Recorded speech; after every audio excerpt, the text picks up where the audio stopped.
أعوذ بالله السميع العليم من الشيطان الرجيم بسم الله الرحمن الرحيم السلام عليكم ورحمة الله وبركاته الحمد لله والشكر لله ولا حول ولا قوة إلا بالله الحمد لله الذي أنعم علينا بنعمة الإيمان والإسلام وبنعمة الأخوة وبنعمة الدعوة وخاصة بنعمة القرآن أشهد أن لا إله إلا الله وأشهد أن محمدا عبده ورسوله من لا نبي بعده اللهم فصل وسلم وبارك على سيدنا محمد وعلى آله وأصحابه ومن صار على نهجه إلى يوم الدين اللهم سبحانك لا علم لنا إلا ما علمتنا إنك أنت العليم الحكيم ولا حول ولا قوة إلا بالله العلي العظيم رب اشرح لي صدري ويسر لي أمري واحلل عقدة من لساني يفقه قولي ربنا آتنا في الدنيا حسنة وفي الآخرة حسنة وقنا عذاب النار آمين يا رب العالمين. Bapak Ibu jamaah subuh yang sama-sama dimuliakan Allah, marilah sama-sama kita panjatkan puji dan syukur dengan selalu mengucapkan Alhamdulillahirabbil alamin. Pada pagi hari ini kita telah memulai aktivitas kita dengan aktivitas kebaikan, melaksanakan salat subuh berjamaah di masjid. Yakinlah ketika aktivitas kita awali dengan subuh berjamaah di masjid, maka ini akan memberikan dampak kepada aktivitas-aktivitas kita berikutnya. Allah berikan kemudahan, Allah berikan barokah, Allah turunkan rahmatnya. Mudah-mudahan kebaikan dan kebaikan senantiasa kita dapatkan pada hari ini merupakan pemberian dari Allah Subhanahu wa taala.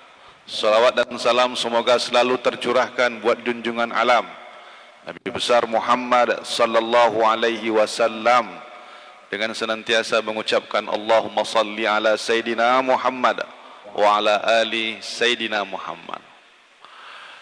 Jamaah subuh yang sama-sama dimuliakan Allah, kita pada pagi hari ini mencoba untuk membahas kaifa nata'amal ma'al Qur'an. Seperti apakah interaksi kita selama ini dengan Al-Quran? Ya. Apakah sudah semakin dekat ataukah ternyata makin jauh? Jamaah yang sama-sama dirahmati Allah Subhanahu wa taala. Dalam surah Al-Furqan ayat 30, Rasul sallallahu alaihi wasallam pernah mengadu kepada Allah Subhanahu wa taala. Wa qala ar-rasulu ya rabbi inna qaumi ittakhazu hadzal qur'ana mahjura. Seperti apakah pengaduan Nabi Muhammad sallallahu alaihi wasallam kepada Allah Subhanahu wa taala? Wahai Rabbku, sesungguhnya kaumku telah menjadikan Al-Quran itu sesuatu yang tidak diacuhkan. Maksudnya adalah pada saat itu Rasulullah SAW menerima wahyu dari Allah Subhanahu wa taala, lalu dia sampaikan Al-Quran ini kepada mereka kaum-kaumnya, padahal ketika itu kaumnya sudah mengakui akan kemukjizatan Al-Quran.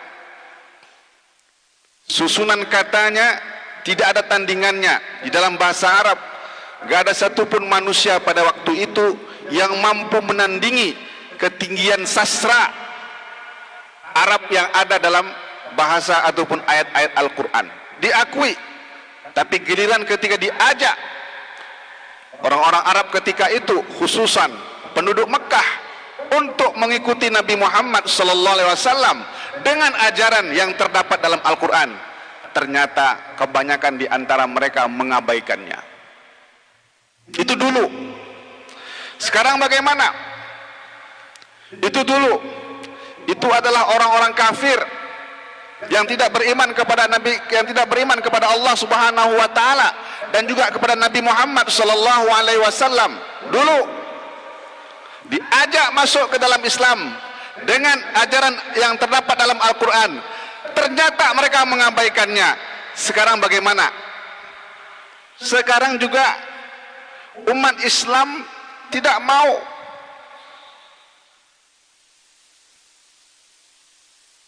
matiin aja Pak. Agak ini. Sekarang umat Islam gak mau mengikuti ajaran Al-Quran. Bagaimanakah bentuk tidak maunya? Ya, kalau orang tidak beriman, orang musyrik, orang kafir, betul tidak mau karena memang mereka belum masuk Islam. Sekarang kita umat Islam, bagaimanakah bentuknya kita mengabaikan Al-Quran? Imam Ibnu Katsir menyebutkan di dalam kitab tafsirnya, seperti apakah umat Islam mengabaikan Al-Quran. Pertama, kata beliau rahimahullah, tidak mau mempelajari Al-Quran. Tidak mau mempelajari Al-Quran. Bahkan banyak umat Islam yang nggak bisa baca Al-Quran. Boro-boro kita belajar untuk memahaminya, untuk mengkajinya, bacanya saja kita nggak bisa. Banyak di antara kita tidak bisa. Nah, ini sudah menggambarkan bagaimana kualitas umat Islam. Maka pantas kata Rasulullah SAW, kalian nanti akan datang satu zaman, jumlah kalian banyak, jauh lebih banyak dari orang yang ada sekarang, dari kalian ini, jauh lebih banyak. Tapi banyaknya kalian tidak ubah seperti buih yang ada di lautan. Banyak, kita tengok bagaimana buih di lautan, banyak, tapi mudah mereka diombang-ambing. Kemudian mengabaikan Al-Quran, kata Imam Ibnu Katsir, tidak mau menghafal Al-Quran. Gak ada upaya, gak ada usaha kita untuk mau menghafal Al-Quran. Ini juga termasuk, Bapak Ibu, termasuk dalam kategori yang dimaksud di dalam surah Al-Furqan ayat 30. Kalau nggak ada upaya kita untuk mau menghafal Al-Quran, ayat-ayat yang terdapat dalam Al-Quran ataupun surat-surat yang terdapat Al-Quran, baik yang panjangnya maupun yang pendeknya, khawatir kita termasuk orang yang mengabaikan Al-Quran, orang yang dicurhatin oleh Nabi Muhammad kepada Allah Subhanahu wa taala sampai mengalir air mata Nabi ketika dia curhat tentang umatnya yang mengabaikan Al-Quran. Untuk konteks sekarang, untuk kita umat Islam, kata Imam Ibnu Katsir, kalau orang sudah lagi tidak mau menghafal Al-Quran, maka kita patut berbangga kalau ada anak-anak kita yang mau menghafal Al-Quran. Di komplek ini, ayo hidupkan anak-anak kita yang bisa hafal Quran. Sekarang alhamdulillah, ya, tren anak-anak menghafal Al-Quran sekarang luar biasa. Di sekolah-sekolah dasar Islam sudah banyak sekarang, ya, mereka anak-anaknya ditargetkan untuk bisa menghafal Al-Quran. Ini butuh dorongan Bapak Ibu. Kita walaupun kita ini, Pak Ustadz, kami bukan tak mau, kami mau Pak Ustadz, tapi kadang-kadang susah juga. Dihafal satu surat, dapat satu surat, pindah surat yang lain, yang surat yang tadi lupa lagi. Ya, bukan tak mau Pak Ustadz, tapi susah. Di tengah kesulitan kita tadi, jangan lupa anak kita. Kita mungkin agak repot sekarang karena memang sudah sering dipakai otak kita, Pak, ya. Udah second, ya, udah sering dipakai. Kalau kata orang Arab, kasratul isti'mal, udah sering dipakai. Ya. Pantaslah Pak Ustadz, susah kita. Sekarang kita tetap jangan sampai putus asa. Hafal surat-surat pendek-pendek itu. Ya paling tidak surat-surat yang pendek dari Ad-Duha sampai An-Nas lah kita upaya untuk menghafal. Jadi kalau kita jadi imam di rumah, jangan 4 surat pendek melulu yang jadi surat bacaan kita. Ya kalau enggak kulhu, inna a'toina, wal asri, apalagi Pak? Tabat syada dia. 4 inilah bolak-balik terus. Ya paling tidak dari Ad-Duha sampai An-Nas. Nah itu untuk kita, untuk anak-anak kita, dorong terus mereka. Karena itulah usia yang layak atau usia emas bagi anak-anak kita sekarang ini untuk bisa menghafal Al-Quran. Dorong.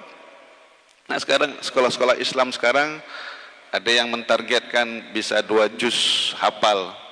Ya kalau tamat kelas 6, ada yang bisa mentargetkan 3 juz hafal, ada yang 5 juz. Itu luar biasa.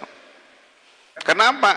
Karena kalau nggak ada lagi semangat untuk bisa menghafal Al-Quran, untuk mau menghafal Al-Quran, hati-hati, kita termasuk golongan umat yang mengabaikan Al-Quran seperti yang terdapat dalam surah Al-Furqan ayat 30. Yang ketiga, kita tidak mau mengimani Al-Quran. Umat sudah tidak percaya dengan Al-Quran. Umat diajak untuk tidak mengakui kebenaran-kebenaran yang ada dalam Al-Quran. Ya. Karena ini sudah produk lama, sudah tidak sesuai dengan zaman sekarang, sudah kuno kata orang. Maka mereka tidak mengimaninya. Ini juga Bapak Ibu termasuk orang-orang yang mengabaikan Al-Quran. Bahkan na'udzubillah min zalik, kalau sudah tidak mau mempelajarinya, sudah tidak lagi mau menghafalnya, sudah lagi tidak mau mengimaninya, maka akan datang waktunya, masanya di mana mereka sudah tidak lagi mau menjalankan Al-Quran. Karena apa dorongan mereka untuk bisa menjalankan? Beriman tidak, menghafalnya tidak, mengkajinya tidak, maka otomatis tinggal menunggu waktu saja. Tidak ada dorongan bagi mereka untuk mau mengamalkan Al-Quran. Padahal pernah kami singgung di masjid ini, orang ciri-ciri orang yang bertakwa menurut Sayyidina Ali bin Abi Thalib, ketika ditanya oleh sahabat-sahabatnya apa itu takwa, indikatornya kata Sayyidina Ali bin Abi Thalib adalah wal amalu bit tanzil. Bagaimana seseorang itu dia mau berusaha untuk mengamalkan isi kandungan Al-Quran. Nah yang paling parah lagi Bapak Ibu jamaah, kalau sudah tidak lagi mau menjalankannya, maka mereka akan berusaha menjauh dan menjauh dari Al-Quran. Bapak Ibu yang sama-sama dirahmati Allah Subhanahu wa taala. Maka tadi renungan yang pertama bagi kita umat Islam, surah Al-Furqan ayat 30. Renungan yang kedua, surah Yunus ayat 57. Kalau tadi menggambarkan orang-orang yang berpaling dari Al-Quran, maka surah Yunus ayat 57 Allah tegaskan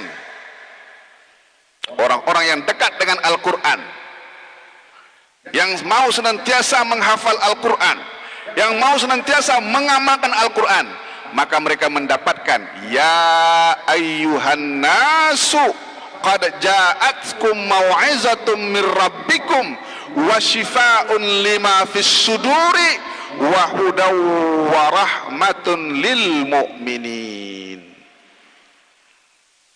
Kalau tadi orang-orang yang mengabaikan, maka mereka akan berpaling dari Al-Quran, semakin jauh dari Al-Quran. Bagaimana orang-orang yang dekat dengan Al-Quran? Ya ayyuhan nas, wahai manusia sekalian, qad ja'atkum, sungguh telah datang kepada kalian mau'izatun mir rabbikum, pelajaran dari Allah Subhanahu wa taala. Allah sebutkan Al-Qur'an yang ada di rumah kita. Kalau kita dekat dengan Al-Qur'an, maka dia akan menjadi mau'izatun, satu pelajaran penting yang datangnya dari Allah Subhanahu wa taala. Kalaulah pelajaran itu datang dari Allah Subhanahu wa taala, fahuwa haqqun, maka dia adalah kebenaran yang mutlak, Bapak Ibu. Tidak sekedar merupakan pelajaran, wa syifaa'un lima fis sudur, obat. Kalaulah kita amalkan Al-Qur'an ini, kita pahami dengan baik, mau kita kaji Al-Qur'an ini, mau kita baca Al-Quran ini, mau kita hafal Al-Quran ini, mau kita amalkan Al-Quran ini, maka wasyifa'un lima fis sudur, obat bagi semua penyakit yang ada pada badan kita, fisik maupun non fisik. Syifa ini mengobati penyakit-penyakit fisik maupun non fisik. Makanya ahli Al-Quran, subhanallah, Allah jaga. Kita aja yang selama ini nggak yakin dengan Al-Quran, Allah katakan syifa, obat semua penyakit. Ternyata nggak perlu kita cari obat-obat yang lain, sudah ada pada Al-Quran. Bahkan para pakar pernah meneliti air putih biasa, Pak, perbedaan air putih biasa yang tidak dibacakan Al-Quran dengan air putih biasa yang dibacakan Al-Quran, ternyata molekulnya itu berubah. Kalau yang kita bacakan Al-Quran kan ruqyah namanya ya, dibacain Al-Quran itu ruqyah, maka dia menjadi obat. Maka sering dibuat ataupun diamalkan oleh orang-orang tua kita dahulu, oleh para asatidz kita, para kiai kita. Kalau ada yang sakit, mereka bacakan air putih ini, lalu dikasih obat. Kenapa? Karena ternyata molekul yang berada di dalam air setelah dibaca dengan yang tidak dibaca itu berbeda. Subhanallah. Itulah di antara kemukjizatan Al-Quran yang masih ada sekarang. Maka benar kata para ulama, apakah perbedaan antara mukjizat yang ada pada Nabi Muhammad SAW berupa Al-Quran dengan mukjizat-mukjizat para Nabi dan Rasul lainnya? Di antara perbedaannya, kalau mukjizat para Nabi dan Rasul yang lainnya, mukjizat yang itu hanya bisa dirasakan, bisa dilihat pada orang yang ada pada masa itu. Tapi mukjizat Nabi Muhammad berupa Al-Quran, maka dia sepanjang masa oleh orang yang hidup pada masa itu akan melihat langsung bagaimana kemukjizatan Al-Quran. Tapi juga bagi orang yang hidup jauh sebelum zaman Nabi Muhammad, setelah zaman Nabi Muhammad SAW, maka mereka juga tetap merasakan kemukjizatan Al-Quran. Itu diantara Pak, diantaranya itu ketika dibacakan Al-Quran, maka menjadi obat ya. Wa hudaw wa rahmatun lil mu'minin, menjadi petunjuk dan menjadi rahmat bagi orang-orang yang beriman. Ini renungan yang kedua, Bapak Ibu, yang kita dapatkan dua perbandingan ayat yang disebutkan oleh Allah Subhanahu wa taala. Satu contoh orang yang jauh dari Al-Qur'an, satu contoh orang yang dekat dengan Al-Qur'an, maka jelas sekali perbedaannya di hadapan kita. Bapak Ibu jamaah yang sama-sama dirahmati Allah Subhanahu wa taala. Sekarang tinggal bagaimana ke depannya interaksi kita dengan Al-Quran. Kita sudah jelas perbandingannya. Sekarang bagaimanakah interaksi kita ke depan dengan Al-Quran. Ada 7 Bapak Ibu. Mudah-mudahan kita mampu menjalankannya. Amin ya Rabbal Alamin. Yang kedua, yang pertama, mau mendengar, mau menyimak. Nah, interaksi yang paling rendah dan tidak ada yang lebih rendah daripada itu. Apakah itu? Mau mendengar, mau menyimak. Makanya adab kita kepada Al-Quran, ketika ada orang yang membaca Al-Quran, jangan bercakap-cakap, jangan kita berbicara, tak boleh pantang. Bagaimana Pak Ustadz? Adab kita adalah dengarkanlah apa yang dibaca, simaklah apa yang dibaca. Maka kalau orang lagi bicara, lalu ada yang bacakan Al-Quran, hentikan pembicaraan. Atau pilihan yang terakhir, walaupun ini kurang afdol, lebih afdol yang tadi, pergi kita dari tempat itu, bicaralah tempat yang lain. Ini kurang afdol. Yang lebih afdol, ketika bicara, orang lagi membaca, dengar. Hentikan pembicaraan, stop, dengarkan. Ini adab yang paling rendah. Jadi kalau ada orang baca Al-Quran, kita juga ikut berbicara, maka kita dikatakan orang yang tidak beradab kepada Al-Quran, tidak beradab kepada kalamullah. Kalau sudah tidak beradab kepada kalamullah, berarti tidak beradab kepada Allah subhanahu wa ta'ala. Na'udzubillah min zalik. Apa ayatnya? Al-A'raf ayat 204. Wa idza quri'al Qur'anu fastami'u lahu wa ansitu la'allakum turhamun. Apabila dibacakan kepada kalian berupa ayat-ayat Al-Quran, maka simaklah. Fastami'u lahu, simaklah. Cukupkah saja menyimak? Tidak cukup Bapak Ibu. Dengarkan baik-baik. Ansitu, mulut engkau diam. Agar apa? La'allakum turhamun, agar engkau mendapat rahmat dari Allah. Mafhum mukhalafahnya, kalau kita tidak mau menyimak dan enggak mau diam, maka jauh kita dari rahmat Allah subhanahu wa ta'ala. Ternyata ini Pak, sepele Bapak Ibu, tapi banyak yang diacuhkan, yang diabaikan oleh sebagian umat Islam. Makanya pantaslah kita ini jauh dari rahmat Allah subhanahu wa ta'ala. Rasul mencontohkan,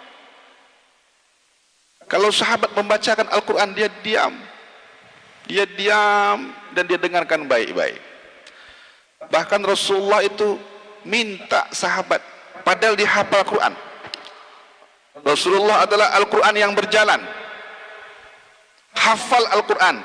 Tapi kebiasaan Nabi Muhammad SAW, ikra alayya Al-Quran. Selalu dia meminta sahabat-sahabat Nabi, bacakan untukku Al-Quran, aku pengen mendengar. Karena kalau lisan, aku baca. Tapi aku punya hak untuk mendengar. Telinga ini punya hak untuk mendengar. Di antara hak mendengarnya telinga adalah mendengarkan bacaan Al-Quran. Maka itulah jawabannya. Kenapa baginda junjungan alam Nabi besar Muhammad SAW, dia hafal Al-Quran, dia merupakan Al-Quran yang berjalan, tapi dia minta untuk didengarkan Al-Quran, kena haknya Pak. Maka dia katakan kepada sahabat, ikra alayyal Quran. Dan sahabat yang paling sering diminta untuk dibacakan Al-Quran sehingga didengarkan betul-betul oleh Nabi Muhammad SAW, itulah Abdullah bin Mas'ud, ahli Al-Quran di kalangan para sahabat. Rujukan Nabi kepada sahabat yang membacakan Al-Quran dan memang dikenal dengan ahli Al-Quran di antara para sahabat adalah Abdullah bin Mas'ud radhiyallahu anhu. Fakultu, maka Abdullah bin Mas'ud bertanya, ya Rasulullah, akra'u alaikal Qur'an wa alaika unzil, pantaskah aku membacakan Al-Quran kepada engkau wahai Rasulullah, dan engkau mendengarkannya dan engkau diam, padahal Al-Quran itu Allah turunkan kepada engkau. Jadi agak sungkan Abdullah bin Mas'ud, begitu ketinggian adab seorang murid kepada gurunya, seorang sahabat kepada Rasulullah SAW. Pantaskah aku wahai Rasulullah untuk mempendengarkan Al-Quran kepada engkau, padahal Al-Quran itu Allah turunkan kepada engkau. Apa kata Nabi Muhammad? Inni ashtahi an asma'ahu min ghairi. Sesungguhnya aku senang sekali kalau mendengarkan Al-Quran dari selainku. Memenuhi hak telinga untuk mendengarkan Al-Quran. Rasulullah hafal Al-Quran yang berjalan, tapi Rasulullah dengarkan Al-Quran. Yang kedua Bapak Ibu, baca. Kalau tadi simak, kalau ini baca. Maka kita rubah ataupun kita perbaiki interaksi kita berikut ini. Baca, baca, baca. Lancarkah bacaan kita ataupun terbata-batakah bacaan kita? Baca, baca, baca. Kalau lancar, berbahagialah kita. Bagus bacaan kita, bagus tajwid kita. Ma'as safaratil kiramil bararah. Allah bangkitkan nanti bersama para malaikat-malaikatnya di hari kiamat. Amin. Amin. Amin. Ya Rabbal. Bagi yang belum lancar, jangan bersedih hati, jangan kecewa, jangan berkecil hati. Apakah dia diam? Tidak. Nabi terus memotivasi. Baca juga, walaupun terbata-bata. Kenapa? Karena untuk bisa lancar harus dimulai dari terbata-bata ini. Gak mungkin tiba-tiba lancar. Dan jangan ada rasa malu, jangan sungkan. Kita ini malu kalau bikin maksiat. Kita ini malu kalau bikin kemungkaran, bikin perbuatan keji, baru kita malu. Tapi Al-Quran ini apa yang malu? Justru kita malu kalau kita nggak bisa baca Al-Quran. Terbata-bata nggak ada masalah. Falahu ajran. Rasulullah memotivasi sahabat yang terbata-bata membaca Al-Quran, khususan dan umuman kepada kita umatnya. Bagi yang belum lancar, jangan malu-malu, jangan sungkan, dapat 2 pahala kata Rasulullah SAW. Pertama, pahala engkau mau membaca. Yang kedua, pahala engkau sulit dalam membacanya. Subhanallah. Apalagi Pak yang kita harapkan dari ajaran Islam ini kecuali kebaikan-kebaikan untuk umatnya. Baca. Ya. Kenapa baca? Hari kiamat. Quran yang menolong kita Pak. Bukan Quran, tapi Quran yang menolong kita. Hari ini orang takut dengan Quran. Kalau menceritakan aib kita, menceritakan keburukan kita. Tapi esok orang akan takut dengan Al-Quran, karena Al-Quran tak lagi mau membantu kita. Siapa yang berhak dibantu oleh Al-Quran? Yang mau membacanya. Iqra'ul Quran. Bacalah Al-Quran. Maka paksakan diri kita Pak. Kalau setan betul, iblis dia akan jauhkan kita dari Al-Quran. Kita nak baca Al-Quran saja malasnya luar biasa. Betul Pak? Betul tidak? Betul, akui saja. Dorongan kemalasan kita luar biasa. Ada aja hal-hal yang lain yang memalingkan wajah kita dari Al-Quran. Entah itu televisi lah, entah itu HP lah, entah itu inilah, kesibukanlah, duniawilah, hobilah, semua banyak. Itu adalah urusan-urusan dunia yang akan kita hadapi, yang akan memalingkan, membelokkan pandangan kita kepada Al-Quran. Tapi orang beriman dia tahu mana emas, mana besi. Dia tidak akan mau dipaling Al-Quran, maka dia akan lawan itu semua. Rasa malas dia lawan, ya, dia akan tetap baca. Maka kita harus punya target. Kalau kita susah Pak nak baca Al-Quran, buat itu di jadwal kita itu. Bapak mau komitmen hari jam berapa baca Al-Quran, tulis saja. Misalkan Bapak mau targetkan 2 juz hari, misalnya gitu. Nah, dalam 2 juz ini, sebanyak 2 juz ini, kira-kira berapa kali Bapak pengen baca? Contoh, habis subuh 1,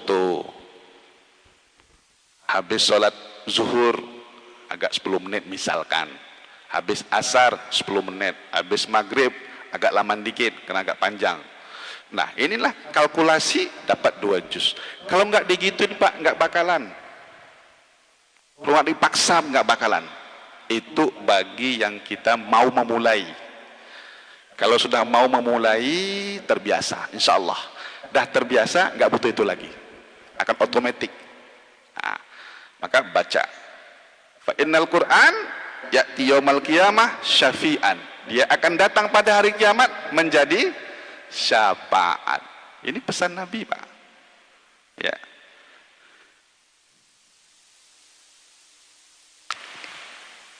Yang ketiga Bapak Ibu, nah afwan, sebelum yang ketiga, nah bahkan yang lebih ini lagi, tajam lagi, bukan lagi sekedar membaca, tapi khatam, ya, khatam. Nah, makanya kalau yang sudah lancar bacaannya, 3 hari khatam, 3 hari khatam, ya. Begitu. Atau paling tidak 1 bulan khatam. Berarti kalau 1 bulan khatam, 1 juz 1 hari. Ini bagi yang lancar ya, bagi yang lancar. Udah lancar, bagaimanakah kita menjaga kelancarannya? Maksimal 3 bulan khatam. Maksimal itu. Bagi yang udah lancar. Bagaimanakah Pak Ustadz bentuknya kita menjaga kelancaran kita Al-Quran ini yang udah kita pelajari 3 bulan sekali khatam. Kalau nggak khatam juga dalam 3 bulan sekali, itu pemalas. Dan juga kalau udah 3 bulan, berarti kalau kita bagi-bagi 1 hari itu 1/3 juz. Sebab 1 juz ada berapa halaman Pak? Lebih kurang 20 Pak ya, halaman atau 10 lembar. Baik kalau kita 1/3, ya berarti lebih kurang 7 halaman lah sehari itu. Kalau 7 halaman sehari Bapak Ibu baca, berarti targetnya 3 bulan khatam. Itu aja Pak. Nah ini bagi yang lancar, yang udah lancar, maksimal itu 3 bulan khatam, jangan sampai lebih. Kalau lebih itu pemalas, kata para ulama. Berarti orang yang malas membaca Al-Quran. Bagi yang masih terbata-bata, oke, itu oke, enggak terlalu kita inilah. Ya. Kita tengok Ibnu Mas'ud radhiyallahu anhu, Zaid bin Sabit radhiyallahu anhu, Abdurrahman bin Yazid sepekan khatam. Utsman bin Affan, Tamim Ad-Dari, Sa'id bin Zubair, Imam Syafi'i sehari khatam. Sulaim bin Aitir, beliau adalah seorang hakim di Mesir pada masa pemerintahan Muawiyah radhiyallahu anhu, luar biasa. 3 kali dalam sehari khatam.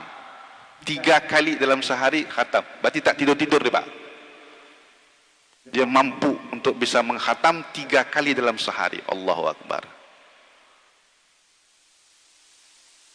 Dan banyak lagi Pak, contoh-contoh orang yang mampu. Nah kalau kita memang bisa Pak Ustaz. Ya kalau kita pakai tolak ukur kita tak bisa lah. Kita aja tak hafal, mereka hafal. Ya. Oke, itu masalah baca. Yang ketiga, menjaga Al-Quran dan mau menghafalkannya. Ini berusahalah kita hafal. Minimal surat-surat pendek. Innallazi laisa fi jawfihi syai'un minal Qur'an kal baitil kharbi. Hati-hati. Hati-hati. Bagi yang kosong dirinya dengan Al-Quran, sesungguhnya orang yang tak punya hafalan sama sekali dari ayat-ayat Al-Quran, maka perumpamaannya, kata Rasulullah, seperti rumah yang kumuh yang mau roboh. Kalau sama sekali kita tak punya, makanya paling tidak Bapak Ibu, surat-surat pendek, Ad-Duha sampai An-Nas, hafal kita. Syukur-syukur juz 30. Kalaupun tak bisa 30 juz 30. Anak-anak kita dorong untuk 30 juz. Kalau anak-anak kita satu rumah saja hafal 30 juz, wallahu akbar. Bayangkan bagaimana rahmat Allah bercucuran. Target satu rumah anak hafal 30 juz. Hari kiamat nanti Bapak Ibu dipasangkan mahkota oleh malaikat. Orang tua yang anaknya hafal 30 juz diberikan penghargaan oleh Allah Subhanahu wa taala. Diperintahkan malaikat untuk memasangkan mahkota yang terbuat dari intan, berlian, emas, permata. Untuk siapa? Orang tua yang anaknya hafal Al-Quran 30 juz. Makanya sekarang targetkan rumah kita, Pak Ustadz, agak sulit sekarang, tapi anak kita paling tidak ada satu orang yang ahli Al-Quran, yang hafal 30 juz. Bapak Ibu doakan saya, anak-anak saya bisa seperti itu, dan doakan juga untuk anak-anak kita semua. Amin ya Rabbal Alamin. Anak saya yang pertama sekarang baru hafal 16 juz, ya, kelas 1 aliyah. Yang satu sanawiyah baru hafal 8 juz. Maka saya pengen kejar terus ini. Apalagi yang masa-masa sekarang kan banyak stay at home kan. Kami di rumah itulah kerjaan kami, bolak-balik itu hafalan terus. Kenapa? Targetkan. Apalagi kan sekarang kan anak-anak di rumah, belum ke pesantren karena masih lockdown sana kan. Ada gimana? Hafal terus lah Quran tuh. Dapat 2 lembar sehari, 3 lembar, terus dorong terus. Memang harus ada campur tangan orang tua untuk anak-anak kita. Yang keempat, setelah kita menghafal, tadabbur, kaji. Baca, kaji. Maka alhamdulillah ada terjemahan, ada tafsir. Terjemahannya bahasa Indonesia, tafsirnya pun juga bahasa Indonesia, apalagi. Ketemu sama ustadz, sama kiai, sama muallim kita, tanya. Baca, catat Bapak Ibu. Ini gunanya guru. Ini gunanya guru. Catat Bapak Ibu, tanya ke guru. Sewaktu-waktu ada ta'lim, ada pengajian, apa yang kita baca di rumah tadi, tanya. Pak Ustadz, tadi surat ini, ayat ini, saya baca tadi, ini terjemahannya, ini tafsirnya. Aku tak paham Pak Ustadz, apa maksudnya? Itu baru pas. Tanya.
Jangan dibuka kita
Ada kejadian sekali lagi, seorang ibu meninggal sejak tanggal 15 Juni sampai hari ini masih belum dikuburkan karena dari keluarga minta dipulangkan ke kampung halamannya.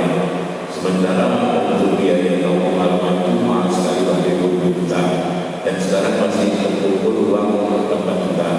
Jadi saya sampaikan kepada Ustaz itu, kenapa tidak langsung dikuburkan ke Jakarta itu bagi kita yang juga dosa-dosa. Gimana kita terima kasih? Iya, sama-sama Pak. Betul Ustaz. Jangan dilama-lamain jenazah ini.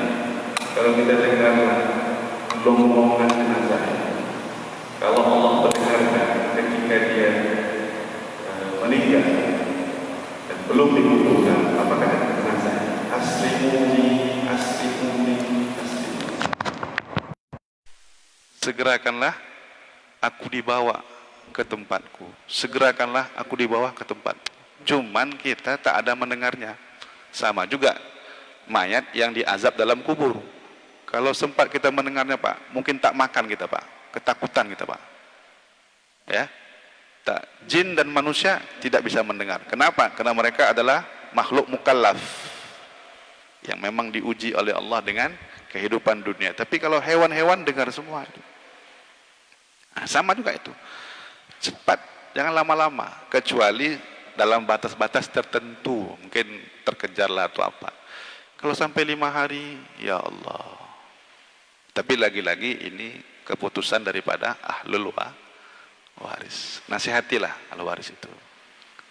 Wallahu a'lam bissawab. Yang kedua ada lagi? Cukup? Bapak Ibu, kita tutup pengajian kita pada pagi hari ini dengan membaca Alhamdulillahirabbil alamin dan doa kafaratul majlis. Subhanakallahumma wa bihamdika asyhadu an la ilaha illa anta astaghfiruka wa atubu ilaik. Assalamualaikum warahmatullahi wabarakatuh.